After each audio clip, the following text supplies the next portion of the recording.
Hello everyone, this is Maureen and welcome back to another day of praying through the darkness. Isn't it wonderful when you sit down and you make a plan to do something and it all goes the way you planned it? Isn't that a wonderful feeling? I know for me it is.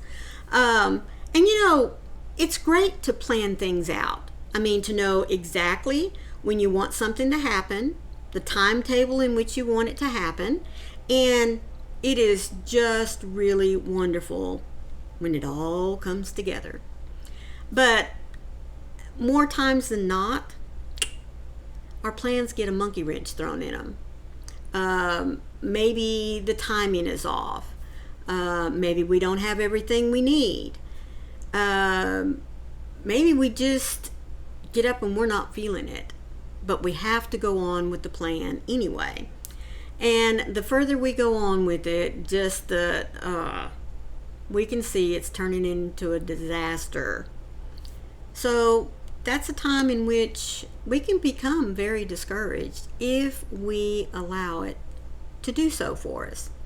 Now, sometimes plans can be salvaged, but many times, I don't know about you guys, my plans, it seems like once they start unraveling, they just end up in a big old mess.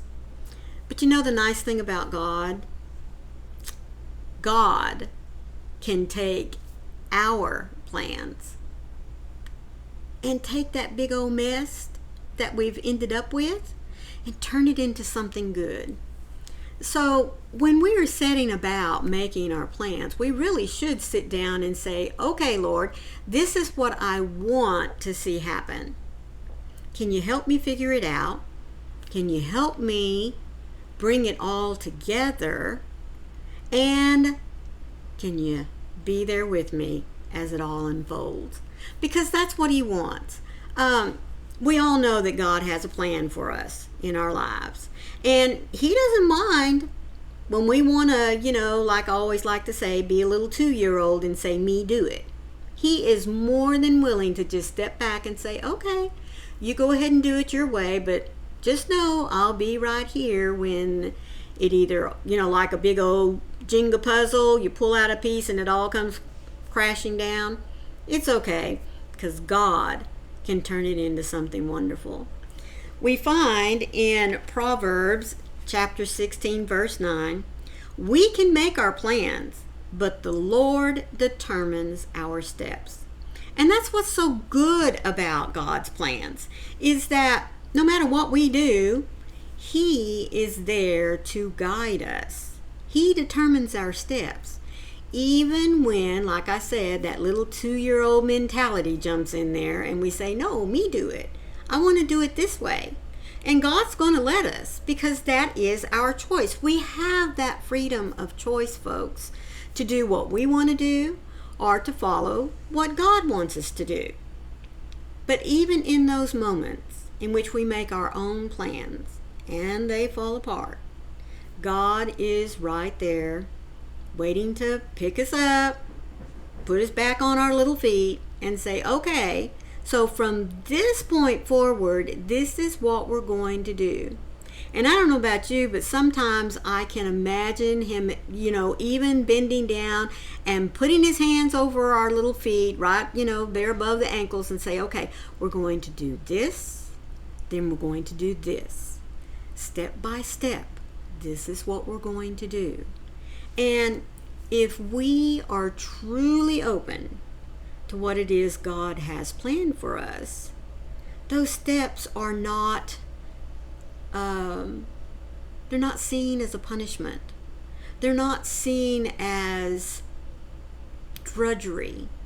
Because, God is never going to chastise us. He is just going to say, okay, well, let's see what we can do with what we have here. And He's going to turn it around, folks, and lead us where He wanted us to always go in the first place.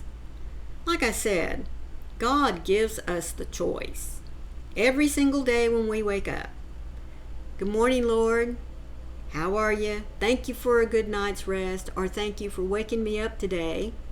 What are we going to do? you know what, God? I might want to do it this way.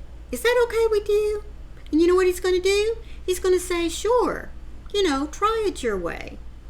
But my way is best, but if you want to try it your way, he's going to let you, because he knows. I mean, he already knows in advance that it's going to fail. But he allows us the opportunity to see that our plans are not always the best ones, So, just as the loving Father that he is, he's going to be there, and he's going to help us straighten out the mess, and he's going to help us to learn from that lesson why it is that his plans are always the best plans, and that we should listen to him more times than we do. God, you are over all and over each one of us. I can make my plans and follow through on my action steps, yet you are the one who ultimately guides me. When my plans fall apart and my strategies seem flawed, your love leads me on. I don't have to worry about how I will get through with you as my guide. Though I may be discouraged when my ideas don't go the way I expected them to, this does not affect your faithfulness to me.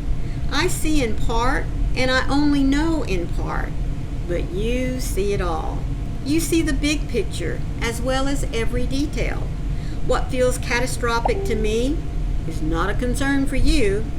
Help me to find the peace I long for in the confidence of your goodness towards me. Lord, you are faithful in all of your ways. I bind my heart to yours, trusting in your goodness even when I don't understand. So I bring you my questions, but most of all, I offer you space to do what only you can do.